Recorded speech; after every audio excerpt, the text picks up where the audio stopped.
दादी कोई भी जवाब नहीं देता है और वो बस यहाँ पर मुस्कुरा रहा होता है। लेकिन तभी हम हुआंग को देखते हैं जो कि इस मौके का फायदा उठाकर अपनी जान को बचाकर इस जगह से भागने की कोशिश कर रहा था।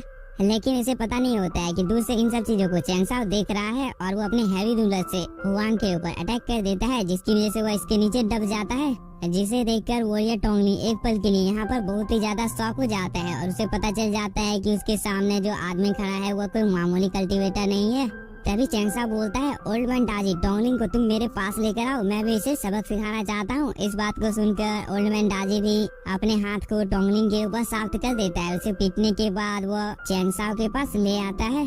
पर इस चीज की वजह से वॉरियर टोंगलिंग बहुत ही ज्यादा डर जाता है और वो चैंग साओ से पूछने लगता है कि तुमने यहाँ पर आखिरकार मुझे क्यों लाया है? क्या तुम यहाँ पर मुझे जान से मारने वाले हो? अगर तुम यहाँ पर ऐसा करने वाले हो तो मैं तुम्हारी जानकारी के लिए बता देता हूँ कि मैं डैन हूँ, और अगर तुमने यहाँ पर मुझे जिंदा छोड़ दिया तो मैं तुम्हारा नेतृत्व करने के लिए तैयार हूँ। लेकिन अगर फिर भी तुम लोगों ने यहाँ पर मुझे जान से मारने की कोशिश की तो तुम लोगों को इसका अंजाम चुकाना होगा, क्योंकि डैन तेज तुम लोगों को जिंदा नहीं छोड़ेगा। चाहे तुम लोग इस दुनिया के किसी भी कोने में छू जाओ, लेकिन वो तुम्हें ढूंढकर जरूर से ही जान से मार डालेंगे। इस पर चैंग साओ कुछ भी नहीं बोलता है और वो अपने मेडिसिन किंग के बैच को इस जगह पर अपेयर कर लेता है और उसे यहाँ पर टोंगलिंग को दिखाने लगता है, जिसे देखकर टोंगलिंग की आंखें फटी की फटी रह जाती है और वो चैंग साओ को बोलता है, क्या तुम मेडिसिन किंग हो? इस बात को सुनकर यहाँ पर जू फैमिली के जितने भी एल्डर होते हैं वो सभी भी बहुत ही ज्यादा शॉक हो जाते हैं। लेकिन तभी एल्डर जाओ किनफैन भी यहाँ पर अपने बैच को अपेयर कर लेता है और उसे वॉरियर टोंगलिंग के पास फेंक देता है, जिसे देखकर वॉरियर टोंगलिंग बहुत ही ज्यादा डर जाता है और वो बोलता है, क्या आप भी मेडिसिन किंग हो? और वो ये बोलकर इन लोगों के सामने झुक जाता है और वो इन लोगों से माफी मांगने लगता है कि मैं अनजाने में आप लोगों की यहाँ पर बहुत ही ज्यादा बेइज्जती कर दी है। क्या आप लोग मुझे इस चीज के लिए माफ कर सकते हो? क्योंकि अब मैं इस जन्म में तो क्या अगले जन्म में भी किसी की बेइज्जती करने से पहले 10 बार सोचूंगा। इस पर चैंग साओ भी इस वॉरियर को माफ कर देता है और वो बोलता है, तुमने यहाँ पर आज जो कुछ भी किया है ये चीज दोबारा से नहीं होना चाहिए, इसलिए फिलहाल के लिए मैं आज तुम्हें जिंदा छोड़ता हूँ। लेकिन अगर फ्यूचर में तुमने कभी भी ऐसी हरकत दोबारा से करने की कोशिश की तो मैं तुम्हें जान से मारने से पहले एक बार भी नहीं सोचूंगा।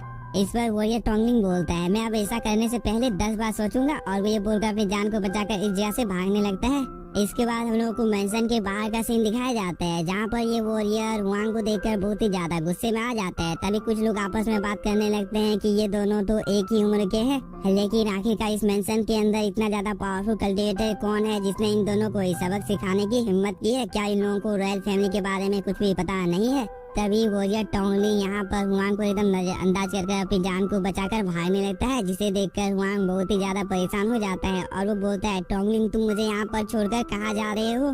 तभी टोंगलिंग के साथ ही उसको बोलने लगते हैं कि क्या हम लोगों को हुआंग को भी अपने साथ नहीं ले लेना चाहिए। इस पर टोंगलिंग को थोड़ा सा गुस्सा आ जाता है और वो बोलता है, क्या तुमने इस मेंशन के अंदर में जो आदमी है इन लोगों को नहीं देखा है कि वो कितने ज्यादा पावरफुल है? हम लोगों की किस्मत बहुत ही ज्यादा अच्छी है, इसलिए हम लोगों की जान बच गई है। और वो यह बोलकर बहुत ही तेजी के साथ में इस जगह से भागने लगता है। तभी वह एक सुरक्षित स्थान पर रुककर एक चीज को अपेयर कर लेता है और उसमें चैंग साओ के बारे में वो कुछ पता लगाने लगता है। लेकिन वो इस चीज को देखकर बहुत ही ज्यादा शॉक हो जाता है कि चैंग साओ ने पहले ही होली सन को चैलेंज कर रखा है, इसलिए यहाँ पर इसका माथा घूमने लगता है और वो बेहोश हो जाता है, जिसे देखकर उसके साथ ही उसे उठाने की कोशिश करने लगते हैं। लेकिन इसी के साथ हम लोगों का ये एपिसोड हो जाता है खत्म। अगर आप लोगों को वीडियो पसंद आया होगा तो मैं आज आप लोगों को 100 कमेंट का टारगेट देता हूँ। अगर आप लोग इस टारगेट को कंप्लीट कर देते हो तो मैं इसके नेक्स्ट पार्ट को भी बहुत ही जल्द अपलोड कर दूंगा, और हो सके तो चैनल को सब्सक्राइब भी कर लीजिएगा। Thank you for watching.